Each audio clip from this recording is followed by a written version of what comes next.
அத்தனை செல்வமும் உன்னிடத்தில், நான் பிச்சைக்கு செல்வது எவ்விடத்தில்?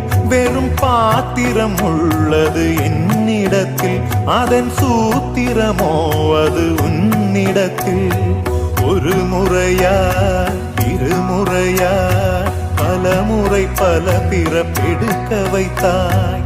புதுவினையா பழவினையா கணம் கணம் தினம் என்னை துடிக்க வைத்தாய். பொருளுக்கு அலைந்திடும் பொருளற்ற வாழ்க்கையும் துரத்துதே.